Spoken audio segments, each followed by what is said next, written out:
Desa terkutuk yang penuh misteri, Waringin Anom. Di balik senyum ramah warganya, tersembunyi perjanjian kelam.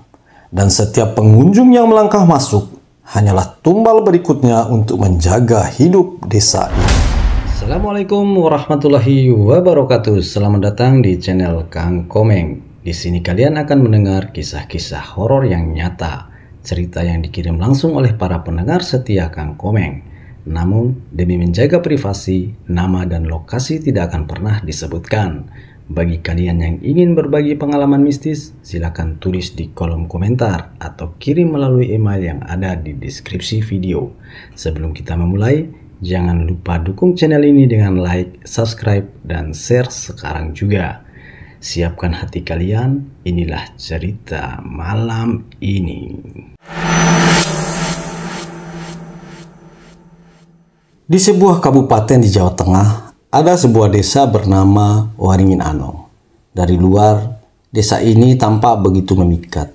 Hamparan sawah bertingkat hijau keemasan, pepohonan rindang yang seolah memeluk jalan setapak, dan udara sejuk yang menenangkan siapa saja yang datang. Tak jarang, orang-orang di luar singgah, sekedar melepas penat, atau sekedar mencari suasana desa yang damai. Namun, ada satu hal yang tidak pernah terucap oleh penduduknya. Sesuatu yang tidak pernah tertulis. Tidak tercatat di buku sejarah. Tapi hidup dalam bisikan-bisikan malam. Orang luar yang masuk ke Waringin Anom seringkali tak pernah keluar lagi. Malam itu, sepasang anak muda dari kota, Rani dan Dimas, nekat datang ke desa tersebut. Mereka mendengar cerita tentang keindahan Waringin Anom dari seorang teman kuliah yang katanya pernah singgah sebentar. Mereka berangkat sore menjelang senja, dan ketika melewati gerbang desa sederhana dari bambu, Rani berbisik pelan. "Dim, jalan ini terasa beda ya? Kayak makin lama makin jauh." Dimas hanya tersenyum, mencoba mengabaikan perasaan itu. Tapi memang benar. Jalan yang mereka lalui terasa tak pernah habis. Setiap kali mereka berbelok, suasana seakan kembali ke tempat yang sama. Sawah, pohon beringin besar di kejauhan, dan suara gemerisik hujan, seolah mengulang-ulang pemandangan yang sama. Penduduk desa yang mereka temui pun tersenyum ramah. Namun terlalu ramah malah ya. Tatapan mata mereka kosong, senyum yang tak pernah pudar, dan suara yang nyaris serempak ketika mereka menjawab setiap pertanyaan tamu. Selamat datang di Waringin Anom." Begitu mereka berkata, berulang-ulang seperti kaset yang rusak. Saat malam semakin larut, Dimas dan Rani sadar, jalan keluar yang mereka cari tidak lagi ada. Setiap kali mereka mencoba kembali ke arah semula, mereka hanya menemukan jalan buntu atau kembali ke tengah desa.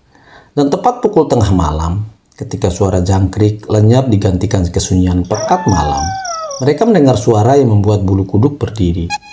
Suara-suara lirih dari balik pepohonan. "Jangan coba-coba keluar. Kalian sudah menjadi bagian dari desa ini." Rani menoleh cepat ke arah suara, tapi hanya melihat bayangan orang-orang desa yang berdiri di pinggir jalan. Diam, tersenyum, matanya merah menyala. Malam semakin pekat, Dimas dan Rani berlari menembus jalan setapak desa. Napas mereka memburu, keringat dingin membasahi pelipis. Namun anehnya, kemanapun mereka berlari, mereka selalu kembali ke tempat yang sama.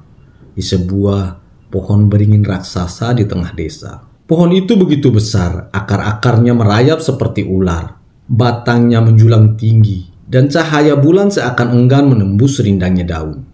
Di bawah pohon itu, beberapa warga desa berdiri melingkar, tersenyum kaku dengan mata merah menyala. Seorang kakek tua keluar dari barisan. Suaranya bergetar tapi tegas seperti suara yang datang dari masa lalu. "Kalian sudah tahu, tidak ada yang bisa keluar dari desa ini tanpa membayar harga. Waringin Anom adalah desa yang terikat perjanjian. Perjanjian darah." Rani gemetar. Ia meratap ke tubuh Dimas. "Perjanjian? Apa maksudnya, Pak?" Kakek itu menatap mereka lekat-lekat, lalu menunjuk ke arah pohon beringin. Ratusan tahun lalu, Desa ini pernah dilanda paceklik panjang. Orang-orang mati kelaparan, sawah tak lagi tumbuh padi, dan sungai-sungai mengering hingga akhirnya leluhur desa melakukan pesugihan. Mereka mengikat perjanjian dengan penunggu pohon ini. Kesuburan tanah dan kemakmuran desa dibayar dengan satu syarat. Setiap orang asing yang masuk tidak boleh keluar hidup-hidup. Suara gamelan tua kembali terdengar, samar tapi menusuk telinga, seolah datang dari balik bumi. Para warga mulai berbisik bersama, kata-kata yang tak pernah dimengerti, namun terdengar seperti mantra kuno. Dimas menggenggam tangan Rani erat-erat, berbisik dengan suara serak. Kita harus lari, Ran. Kalau tetap di sini, kita akan jadi korban. Namun sebelum mereka melangkah, bayangan hitam melayang di antara akar-akar pohon beringin. Sosok perempuan berambut panjang, matanya hitam legam, mulutnya terkunci rapat seperti dijahit. Muncul perlahan, warga desa serentak menunduk. Itulah penunggu pohon beringin, sang penagih perjanjian. Perempuan itu mendekat, kepalanya miring ke kiri dengan gerakan patah-patah. Suara lirih keluar dari bibir yang seolah terkoyak. Kalian sudah masuk. Kalian tidak akan keluar. Desa ini harus diberi makan. Rani menjerit dan jeritan itu menggema di seluruh desa. Tapi tak ada seorang pun yang menolong. Justru semua warga tersenyum lebih lebar, seolah mereka menantikan apa yang akan terjadi selanjutnya. Suara gamelan semakin keras seperti datang dari perut bumi. Bayangan warga desa mengepung. Mata mereka merah menyala. Senyuman aneh tak pernah hilang dari wajah pucat itu. Rani dan Dimas berdiri ketakutan di bawah pohon beringin raksasa. Dari akar pohonnya menggeliat muncul sosok perempuan berambut panjang, wajah pucat, bibirnya hitam seolah dijahit benaran kasar. Dialah penunggu beringin, penagih perjanjian desa leluhur. Kakek tua yang sebelumnya berbicara kini maju ke tengah lingkaran. Ia membawa sebuah kendi berisi air merah pekat. Dengan suara bergetar, ia berkata, "Demi kemakmuran desa, demi sawah yang tetap hijau, demi sungai yang tetap mengalir, kami serahkan tumbal ini." Rani menjerit berusaha melarikan diri. Namun setiap jalan yang ia ambil kembali berujung pada pohon beringin itu. Desa ini seakan menelan mereka bulat-bulat. Sosok perempuan gaib itu menatap Dimas. Tatapannya tajam menusuk hingga Dimas merasa tubuhnya kaku. Perempuan itu mengangkat tangannya, menunjuk tepat ke arah Rani. "Perempuan, ini cukup." Rani menangis, tubuhnya gemetar hebat. Dimas mencoba melindunginya, memeluk tubuh istrinya dengan sisa tenaga. "Ambil aku saja, jangan Rani, jangan dia." Tapi suara perempuan itu bergema dalam dan menekakan telinga. "Yang terpilih sudah ditentukan sejak masuk gerbang, bukan kau, tapi dia." Rani tiba-tiba terseret akar-akar pohon beringin yang hidup, melilit kaki dan tangannya. Jeritannya semakin lirih, hingga tubuhnya tertelan tanah basah di bawah pohon itu. Darah segar merembes ke akar, menyatu dengan tanah. Dimas berteriak histeris, mencoba menggali tanah dengan tangannya.